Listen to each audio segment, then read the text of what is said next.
Assalamualaikum warahmatullahi wabarakatuh. Alhamdulillahi rabbil alamin.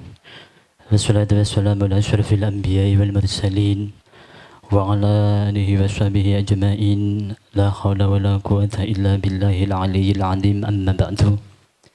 Hadratul muhtaramin, para alim, para habaib, para kiai, para ustadz, sedherek sedaya ingkang kula hormati lan kula mulyakaken. Dumateng wabil khusus dumateng ahinal kiram Ndoro Al-Habib Ahmad bin Hasan Ali Terus selaku guru kula, mugi-mugi kula panjenengan sedaya angsal berkah beliau lan saged ndladeni beliau, saged nderekaken beliau, amin Allahumma amin. Lan para kiai, para ustadz, mohon maaf tidak bisa saya sebutkan satu persatu, tidak mengurangi rasa hormat dan takdim saya kepada panjenengan semua. Mudah-mudahan kita yang hadir di majelis yang mulia ini, Allah akan mengampuni segala dosa-dosa kita, tidak meninggalkan majelis yang mulia ini kecuali Allah telah mengampuni dosa-dosa kita, amin Allahumma amin. Salawat ugi, salawat dan salam senantiasa tercurahkan di bantang Nabi besar, Nabi Agung Muhammad sallallahu alaihi wa alihi wasallam, dan semoga kita kelak diakui umatnya, amin Allahumma amin Allahumma. Alhamdulillah pada malam hari ini kita diberikan oleh Allah Subhanahu wa taala kesehatan iman sehingga kita bisa berkumpul di tempat yang mulia ini, yang insya Allah mendapat ridho dari Allah Subhanahu wa taala dan ridho dari Rasulullah sallallahu alaihi wasallam, amin Allahumma.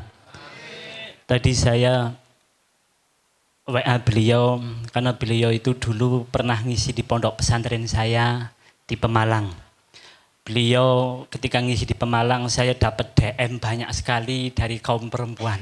Ini sedikit karena perempuan itu takjub dengan kegantengan beliau. Sayangnya beliau sudah sold out ya, sudah laku sayangnya. Untung anak saya nggak dengar. Iya. Nanti yang DM kasih tahu. Oh siap. Ada sekitar 100 orang lah yang DM. Dari santri-santri saya yang perempuan juga bilang kepada saya, baru kali ini melihat Habib yang ganteng katanya. Saya tanya, itu baru Habibnya, belum Nabi Muhammad sallallahu alaihi wasallam. Kalau dzurriyyahnya sudah ganteng seperti ini, bagaimana dengan Nabi Muhammad sallallahu alaihi wasallam?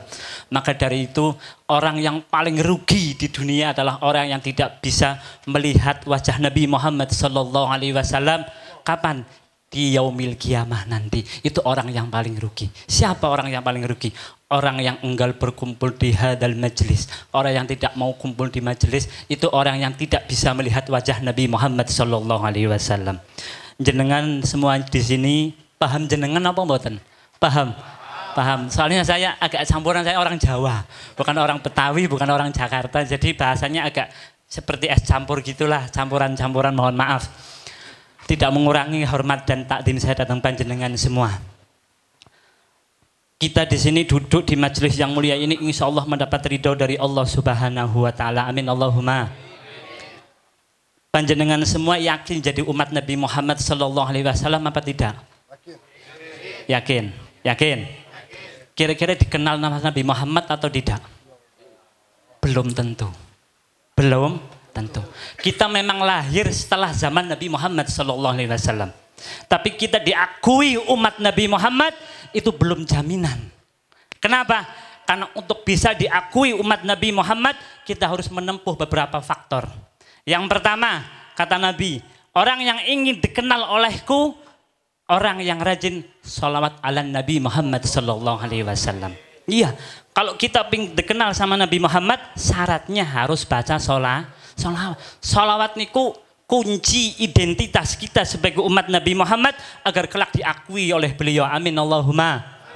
Kan ada sebuah cerita, ada seorang pemuda yang semasa hidupnya tidak pernah membaca salawat kepada Nabi Muhammad sallallahu alaihi wasallam. Ketika itu pemuda itu tertidur dan bermimpi berada di sebuah gurun tandus. Di mana di sebuah gurun itu pemuda itu melihat ada segerombolan orang-orang yang berkumpul seperti sedang menunggu sesuatu. Kemudian pemuda tadi menghampiri rombongan tadi dan mengatakan, ada apa perkumpulan ini? Kok rame-rame pakai baju putih semua? Kita sedang menunggu Nabi Muhammad Sallallahu Alaihi Wasallam. Kamu duduk di sini, nanti kalau ada Nabi Muhammad kita berdiri semua. Kemudian setelah berapa menit Nabi Muhammad datang dari kejauhan. Seluruh hadirin yang ada di situ berdiri semuanya. Satu persatu sama Nabi Muhammad dipegang kepalanya. Disalamkan sama Nabi Muhammad Sallallahu Alaihi Wasallam. Tiba giliran pemuda ini, Nabi Muhammad Sallallahu Alaihi Wasallam tidak melihat pemuda tersebut dan melewatinya. Kemudian pemuda tersebut berlari menghampiri Rasulullah Sallallahu Alaihi Wasallam dan mengatakan, ya Rasulullah, aina umati, saya umati panjenengan kanjeng Nabi, saya umati panjenengan, saya lahir setelah lahirnya panjenengan. Kata para alim ulama, orang yang lahir setelah panjenengan itu adalah umat panjenengan ya Rasulullah. Kata Nabi, iya, tapi aku tidak kenal denganmu, kata Nabi Muhammad Sallallahu Alaihi Wasallam. Bagaimana mungkin engkau tidak mengenalku ya Rasulullah? Aku lahir setelahmu. Kemudian Nabi Muhammad mengatakan, aku mengenali umatku dari seberapa banyak umatku bersalawat kepadaku. Semakin banyak umatku bersalawat kepadaku, maka semakin kenal aku dengan umatku. Allahumma shalli ala Muhammad. Jenengan beruntung kalau sehari baca salawat, apalagi kumpul seperti majelis semacam ini dengan siapa? Dengan para alim ulama, dengan para habaib. Karena Al-Imam Al-Qutub Al-Habib Abdullah bin Alwi Al-Haddad, beliau pernah mengatakan, Al-ulama humul wasitoh bainan nabi wa ummati. Penghubung antara kita dengan Nabi Muhammad Sallallahu Alaihi Wasallam adalah ulama. Jadi kalau kita kepingin kenal dengan Nabi Muhammad, harus lewat ulamanya dulu. Lebih-lebih ulamanya Ahlul Baitin Nabi. Lebih-lebih ulamanya dzurriyyah Rasulullah Sallallahu Alaihi Wasallam. Lebih ekspres. Saya sama jenengan ibadahnya mungkin nggak sehebat orang-orang dulu. Iya apa enggak?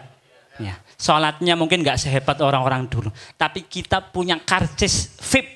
Apa karcisnya? Kita gandulan sama ulama, yang ulama tersebut plus Ahlul Baitin Nabi.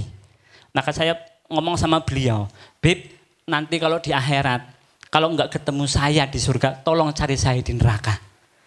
Saya minta seperti itu sama beliau, karena beliau sudah dapat jaminan dari Rasulullah Sallallahu Alaihi Wasallam. Ahlul Baitin Nabi yang alim itu lebih mulia, lebih dekat dengan datuknya Rasulullah Sallallahu Alaihi Wasallam.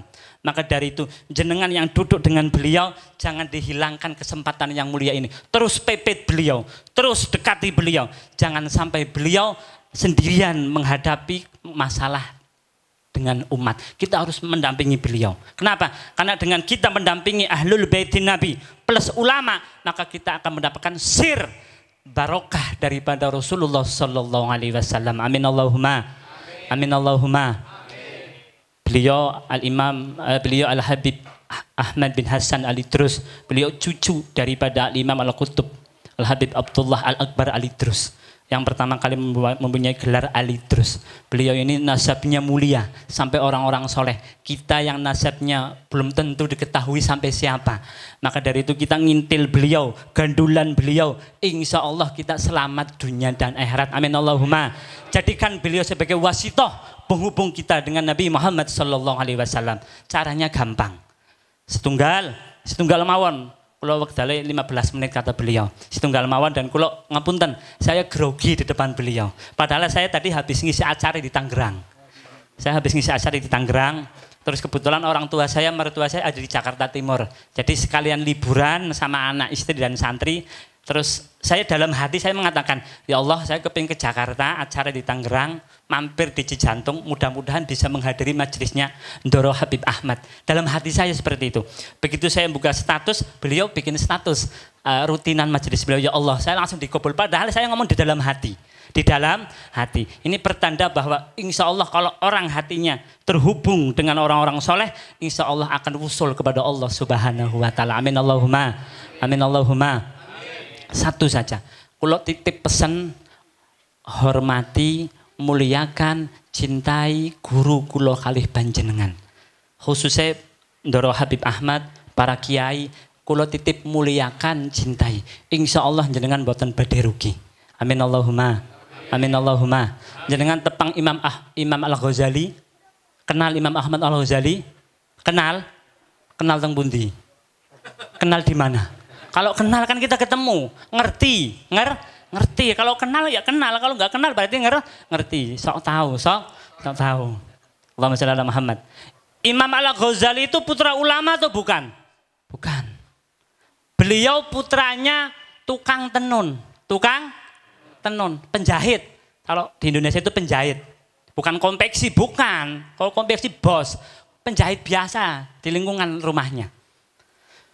Tapi ayahnya Imam Al-Ghazali selalu menekankan kepada anak-anaknya, di mana ada ulama, di mana ada kiai dan habaib ngisi pengajian, datang, ambil barokahnya. Dan ajak kiai itu, habib itu ke rumah kita. Maka kan ayah sembelihkan kerbau, ayah sembelihkan kambing, ayah sembelihkan ayam, semampu ayah untuk menghormati orang-orang alim. Berkat kecintaan fi mahabbatil ulama, anak-anaknya dijadikan wali-wali besar. Bukan hanya ulama, wali. Bahkan karangan yang paling terkenal adalah kitab Ihya Ulumuddin. Itu kitab dikaji oleh para ulama di seluruh dunia. Bahkan Ahlul Baitin Nabi, Dzurriyyah Rasulullah SAW juga mengkaji kitabnya. Ini orang hebat, lahir bukan dari orang hebat, bukan dari ulama. Tapi ayahnya orang yang soleh. Menekankan kepada anak-anaknya untuk cinta dengan para alim ulama. Dengan cinta dengan alim ulama, dengan cinta dengan para habaib Dzurriyyah Rasulullah SAW, ini sudah paket komplit kita untuk bisa ketemu dengan Rasulullah SAW. Amin Allahumma. Amin Allahumma. Situ saja yang bisa saya sampaikan. Saya nanti kalau kelamaan gobios saya keringetnya. Benar.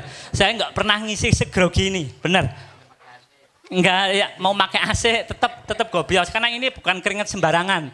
Ini keringet grogi. Jangan pernah ngalami keringet grogi. Saya bicara di depan Habib, Kiai itu kalau pengajian, kemarin saya ngisi di Kerawang juga. Biasa, tapi di samping Habib Ahmad kok beda rasanya. Aduh, kayak deg gitu saya perasaannya, makanya nggak berani lama-lama, saya nanti nggak ada yang bawa saya pulang nanti ke sana, repot urusannya. Itu saja yang bisa saya sampaikan. Mudah-mudahan kita semua diakui umat Nabi Muhammad SAW dan kita terus gandulan sama Habib Ahmad dan para kiai di sini agar kita tergolong orang-orang yang selamat. Amin Allahumma. Wabillahi taufiq wal hidayah. Assalamualaikum warahmatullahi wabarakatuh.